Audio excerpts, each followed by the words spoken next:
नमस्कार। आज के इस वीडियो में हम अध्ययन करेंगे हिंदी उपन्यास का उद्भव एवं विकास। उपन्यास हिंदी गद्य की एक आधुनिक विधा है। इस विधा का हिंदी में प्रादुर्भाव अंग्रेजी साहित्य के प्रभाव स्वरूप हुआ है, लेकिन इसका ये अर्थ कदापि नहीं कि इससे पहले भारत में उपन्यास जैसी विधा थी ही नहीं। संस्कृत, पाली, प्राकृत, अपभ्रंश आदि में अनेक नीति कथाएं तथा आख्यान मिलते हैं जिसमें उपन्यास विधा के अनेक तत्व मिलते हैं, लेकिन हम उनको उपन्यास नहीं कह सकते। सच्चाई तो यह है कि इस विधा का उद्भव और विकास पहले यूरोप में हुआ, बाद में बांग्ला के माध्यम से ये विधा हिंदी साहित्य में आई। ये भी एक विचारणीय प्रश्न है कि हिंदी का पहला उपन्यास किसे स्वीकार किया जाए। इस संदर्भ में विद्वान अनेक औपन्यासिक कृतियों पर अपने विचार प्रस्तुत करते हैं। लाला श्रीनिवास दास का परीक्षा गुरु, जो 1882 में लिखा गया, ईशान लाखा द्वारा रचित रानी केतकी की कहानी तथा सरदार राम फिलोरीकर भाग्यवती आदि कुछ ऐसी रचनाएं हैं जिसे हिंदी का प्रथम उपन्यास माना जाता है। आज अधिकांश विद्वान लाला श्रीनिवास दास का परीक्षा गुरु को हिंदी का प्रथम उपन्यास स्वीकार करते हैं। हिंदी उपन्यास के विकास के क्रम को समझने के लिए इसे 3 भागों में बांटा जा सकता है: प्रेमचंद पूर्व युग, प्रेमचंद युग और प्रेमचंद्रोत्तर युग। तो सबसे पहले प्रेमचंद पूर्व युग। भारतेंदु हरिश्चंद्र ने हिंदी की विभिन्न विधाओं में महत्वपूर्ण योगदान दिया, परंतु उपन्यास के विकास में उनका योगदान अधिक नहीं है। उन्होंने कुछ उपन्यासों का अनुवाद अवश्य किया, परंतु किसी मौलिक उपन्यास की रचना नहीं की। उन्होंने एक उपन्यास लिखना आरंभ किया, परंतु वह पूर्ण नहीं हो सका। अधिकांश विद्वान हिंदी का प्रथम मौलिक उपन्यास श्रीनिवास दास द्वारा रचित परीक्षा गुरु को मानते हैं। ये एक उपदेशात्मक उपन्यास है। प्रेमचंद पूर्व के उपन्यासों में मुख्यतः सामाजिक, ऐतिहासिक व पौराणिक उपन्यास मिलते हैं। कुछ उपन्यासकारों ने तिलिस्मी व जासूसी उपन्यास लिखे हैं।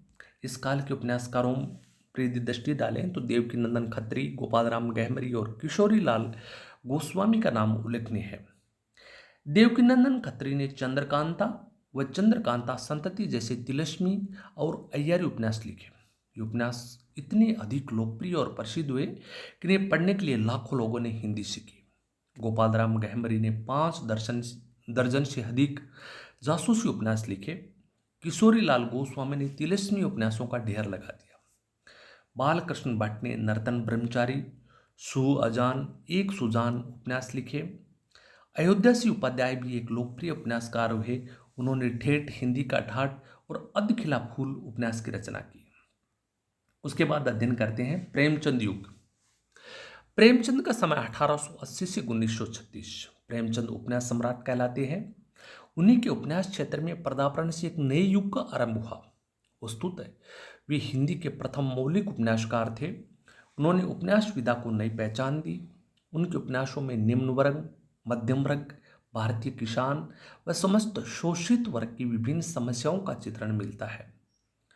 सन 1918 में प्रेमचंद का उपन्यास सेवा सदन प्रकाशित हुआ। इसके साथ उपन्यासों की स्वस्थ परंपरा भी चलने लगी। प्रेमचंद युग में सामाजिक, ऐतिहासिक तथा मनोवैज्ञानिक 3 प्रकार के उपन्यास लिखे गए। प्रेमचंद के अधिकांश उपन्यास सामाजिक है। सेवा सदन, निर्मला, प्रेमाश्रम, रंगभूमि, कर्मभूमि, गबन, कायाकल्प, गोदान आदि उनके प्रमुख उपन्यास हैं। उनके उपन्यासों में तत्कालीन समाज की यथार्थ झांकी मिलती है। उस समय के समाज में जितनी भी बुराइयां थी उनका वर्णन प्रेमचंद के उपन्यास में मिलता है। गोदान तो प्रेमचंद की ही नहीं वरन हिंदी साहित्य की सर्वश्रेष्ठ रचना मानी जाती है। प्रेमचंद युग के अन्य उपन्यासकारों के यदि नाम लेते हैं तो जयशंकर प्रसाद, सूर्यकांत त्रिपाठी निराला, विश्वंबरनाथ शर्मा कौशिक, भगवती चरण वर्मा, वृंदावनलाल वर्मा आदि है। जयशंकर प्रसाद ने ऐतिहासिक उपन्यास लिखे। उनके उपन्यास अधिक लोकप्रिय नहीं हैं। उनके 3 उपन्यास है: कंकाल, तितली तथा इरावती। इरावती उपन्यास उनका अधूरा है। निराला ने भी 3 उपन्यास लिखे: अप्सरा, अलका तथा निरुपमा, लेकिन उन्हें उपन्यास विधा में उतनी सफलता नहीं मिली जितनी काव्य के क्षेत्र में। विश्वंबरनाथ शर्मा कौशिक के प्रमुख उपन्यास माँ और भिखारनी है। भगवती चरण वर्मा का प्रसिद्ध उपन्यास चित्रलेखा है। वृंदावनलाल वर्मा ने ऐतिहासिक उपन्यासों की रचना की। उनके प्रमुख उपन्यास गढ़ कुडार, विराट की पद्मिनी, रानी लक्ष्मीबाई। अब बात करते हैं प्रेमचंद्रोत्तर युग। प्रेमचंद्रोत्तर युग में उपन्यास के क्षेत्र में अनेक नवीन प्रवृत्तियां दिखाई देती है। कला की दृष्टि से युग निश्चित ही प्रेमचंद युग से श्रेष्ठ है, लेकिन भावों की दृष्टि से प्रेमचंद साहित्य से उच्च नहीं। इस काल के उपन्यास को निम्नलिखित प्रकारों से विभाजित किया जा सकता है। सबसे पहले सामाजिक उपन्यास। सामाजिक उपन्यास प्रेमचंद युग में भी बड़ी संख्या में लिखे गए थे और प्रेमचंद्रोत्तर युग में भी सामाजिक उपन्यासों की परंपरा और सुदृढ़ हुई।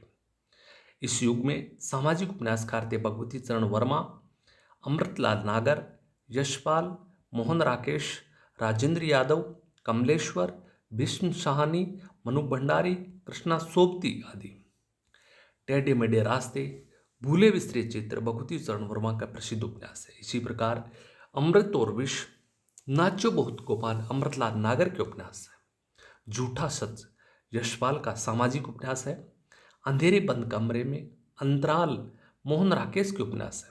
सहारा आकाश उपन्यास की रचना राजेंद्र यादव ने की। कमलेश्वर का प्रसिद्ध सामाजिक उपन्यास काली आंधी है। मनु भंडारी ने महाभोज, आपका बंटी आदि उपन्यासों की रचना की। कृष्णा सोबती का प्रमुख उपन्यास जिंदगी नामा है। अब हम बात करते हैं साम्यवादी उपन्यास। यशपाल के उपन्यास साम्यवादी विचारधारा के उपन्यास है। उनके द्वारा रचित उपन्यास दादा कॉमरेड, पार्टी कॉमरेड साम्यवादी विचारधारा के पोषक उपन्यास है। राजेंद्र यादव का उपन्यास सारा आकाश भी साम्यवादी उपन्यास की श्रेणी में आता है। इसी प्रकार नागार्जुन, डॉक्टर रांगे राघव, अमृत राय भी साम्यवादी उपन्यासकार है। इन उपन्यासों में समाज के खोखलेपन को यथार्थवादी ढंग से प्रस्तुत किया गया है। ये उपन्यास कार्ल मार्क्स की विचारधारा से प्रेरित होकर लिखे गए। ऐतिहासिक उपन्यास। प्रेमचंद्रोत्तर युग में ऐतिहासिक उपन्यास भी लिखे गए, लेकिन इनकी संख्या अपेक्षाकृत कम है। ऐतिहासिक उपन्यासकारों में वर्नमलाल वर्मा, निराला, हजार प्रसाद द्विवेदी का नाम उल्लेखनीय है। वर्नमलाल वर्मा के प्रमुख ऐतिहासिक उपन्यास गढ़ कुडार, विराट की पद्मिनी और रानी लक्ष्मीबाई। हजार प्रसाद द्विवेदी का उपन्यास बाण भट्ट की आत्मकथा भी प्रसिद्ध ऐतिहासिक उपन्यास। यशपाल साम्यवादी उपन्यासकार है, परंतु दिव्या व अमिता उनके ऐतिहासिक उपन्यास। इसी प्रकार बात करते हैं मनोवैज्ञानिक उपन्यास। जैनेन्द्र कुमार ने मनोवैज्ञानिक उपन्यासों की परंपरा प्रारंभ की या रचना की। उनके प्रसिद्ध उपन्यास है सुनीता, कल्याणी, पारख, शुकदा, विवर्त आदि। जैनेन्द्र के बाद अज्ञे ने इस परंपरा को आगे बढ़ाया। अज्ञे ने शेखर, एक जीवनी, नदी के द्वीप और अपने अपने अजनबी उपन्यास लिखे। इसी प्रकार इलाचंद जोशी ने मनोविश्लेषण पर बल दिया। उन्होंने सन्यासी, निर्वासित, जहाज का पंछी जैसे उपन्यास लिखे। अब बात करते हैं आंचलिक उपन्यास। आंचलिक उपन्यास में किसी क्षेत्र विशेष की संस्कृति का चित्रण किया जाता है। इस दृष्टि से फणीश्वरनाथ रेणु का उपन्यास मेला आंचल विशेष उल्लेखनीय है। मेला आंचल को हिंदी उपन्यास साहित्य का सर्वश्रेष्ठ आंचलिक उपन्यास कहा जा सकता है। शिवपूजन साहे का देहाती दुनिया भी प्रसिद्ध आंचलिक उपन्यास है। बाबा बटेश्वरनाथ नागार्जुन का प्रसिद्ध आंचलिक उपन्यास है। इसी प्रकार डॉक्टर रांगे राघव का कब तक पुकारूं, शैलेश मटियानी का हौलदार तथा राही मासूम रजा का आधा गांव भी आंचलिक उपन्यास है। रामदर्श मिश्र का प्रसिद्ध आंचलिक उपन्यास पानी के प्राचीर प्रसिद्ध है। अब हम बात करते हैं प्रयोगशील उपन्यास। उपन्यास क्षेत्र में कुछ अनूठे प्रयोग भी किए गए हैं। जैसे धर्मवीर भारती ने अपने उपन्यास सूरज का सातवां घोड़ा में अलग अलग व्यक्तियों की अलग अलग कहानियों को एक सूत्र में पिरोने का प्रयास किया है।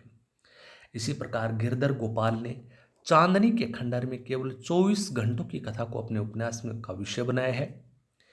11 सपनों का देश एक ऐसा उपन्यास है जो अनेक लेखकों के द्वारा लिखा गया है। ठीक इसी प्रकार 1 इंच मुस्कान उपन्यास राजेंद्र यादव और मनु भंडारी के द्वारा मिलकर लिखा गया है।